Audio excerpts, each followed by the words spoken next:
I'm excited about where things are headed, but I sense that state lawmakers need a roadmap. We need to quickly find a way to give them a sense of what the next policy environment ought to look like. One sponsor called it the Constitution for the Revolution. He said, I think there ought to be a sort of a 10-element framework, and I described the data quality campaign, which was a really effective multi-year effort to outline the 10 elements of effective state longitudinal data systems. And I said it took 3 or 4 years to do that. And he said, no, Tom, you don't understand. We have 27 new governors and probably that many chiefs starting in December. We need to be done in about 100 days. And so we designed a 100-day, 100-expert, 100-phone call process that resulted in the issuing of a report in December. Bob Weiss, the former governor of West Virginia, joined us as a co-chair for that and has turned out to be another terrific leader on digital learning. There's 10 elements. I'm just going to highlight a few. There are several in here that are going to be very controversial for most of you.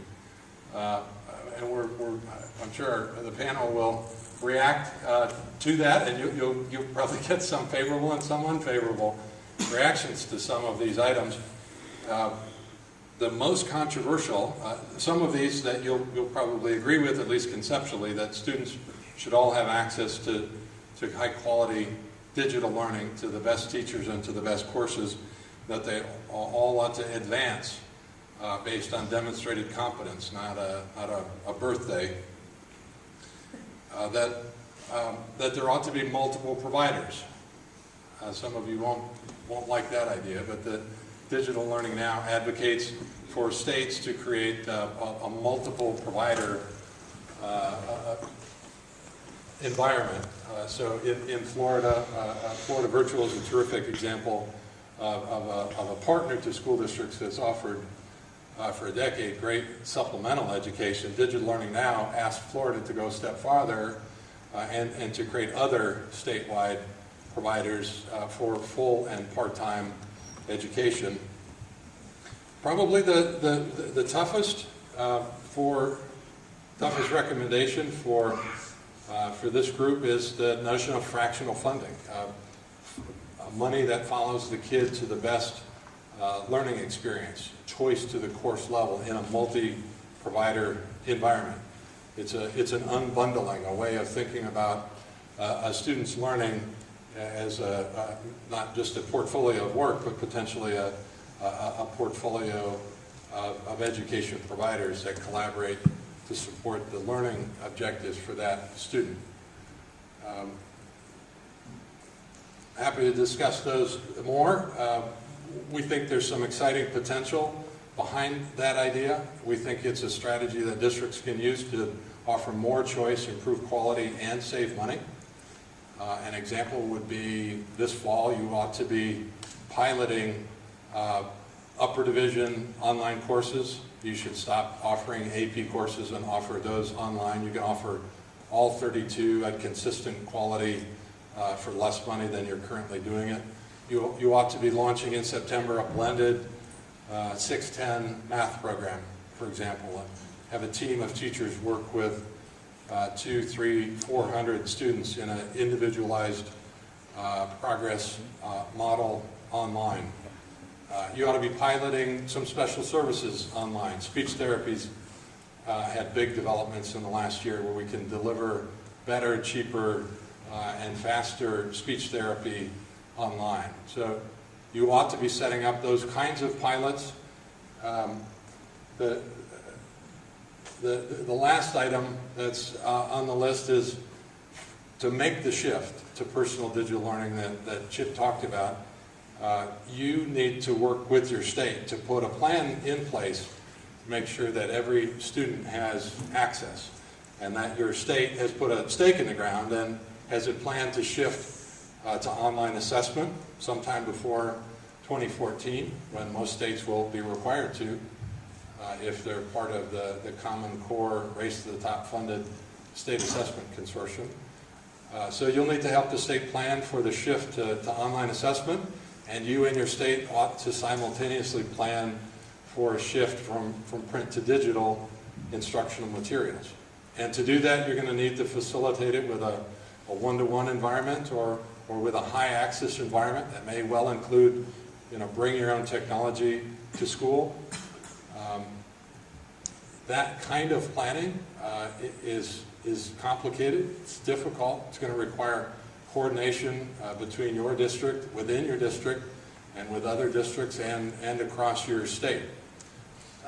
But online assessment is coming in the next 3 years to most states. It's a great opportunity to put a stake in the ground and to build a 3 or 4 year phase plan starting next month. With that, I'm going to turn it over to Andy and let you kick off the comments to anything I've said or anything else you want to add. Thank you, Tom. My name is Andy Ross, and technically my title is I'm the General Manager for the Global Services Division for Florida Virtual School, which is a mouthful in itself. So let me take a second and explain to you what does that mean. So I work for this organization in Florida. I actually live here in Atlanta, Georgia, though, so it's kind of nice. Your location was perfect for today for me. And Florida Virtual started back in 1997 with a grant for 2 school districts in Florida that wanted to try something out of the box. And they wanted to try something that included distance learning. So the 2 school districts worked together. They came up with a program. They launched their first course, which happened to be computer science. They had 77 high-achieving white males take that first course. And lo and behold, they were very successful. And they said, well, this is pretty interesting. And a certain person, you heard his name already, Jeb Bush, took interest. And he started funding them with some line items from the governor's budget and started to grow. And he had some foresight that said, I think we have something here that we need to take advantage of. So in 2001, there was legislation passed that actually created Florida Virtual School as a school district. It's actually district number 72 in the state of Florida. There are 67 traditional districts. We work with all 67 districts, and we are one of the options today. I'll talk about competition in a second because I think that's interesting there. That work with the school districts to provide an online program. And basically how it works is that a student in the state of Florida, whether they are a public, private, or homeschool student, may take our courses at no cost to themselves. The funding comes from the state, and if that student actually takes the course as one of their, let's say, 6 courses during the course of the normal day, that funding goes to us, and it does not go to the school district for that one course. If the student takes the course for the 7th or 8th period, then that funding is going to us and the school district still receives their full funding. So there's an interesting funding model. But it's the only model that I know of in the country that allows for unlimited growth. And it has proven to be very successful for us and for the students in the state of Florida. Last week we ended our fiscal year, and as a state organization, as a state school district, we served 260,000 successful completions for the course of the year, which makes it the largest state virtual school there is in the country. A few years ago, though, it pretty much was a monopoly. And we could do whatever we wanted to. And then the state said, I think we need to introduce some competition. I think we need to have choices. And I actually like choices. I think choices, and my background is more from a business standpoint, makes you sharper. So the state has opened up the doors to allow other providers in the state. And they provide full-time programs. They're going to get into the part-time game as well. And actually that's made us a little bit more adaptable. So where we originally had one model where students take our course, we now have a whole bunch of different models that we work with students, because some school districts want their virtual courses taught in labs inside their school buildings. Some of them want them to be taking their courses outside the school buildings, wherever they want to be. And there's every combination in between. And so we offer a lot of those choices now within the state of Florida. A couple guidelines that we have is, first of all, we don't have, obviously, a school building. So we don't care where the student takes the courses. We don't have a school year. We are open 365 days a year, which means students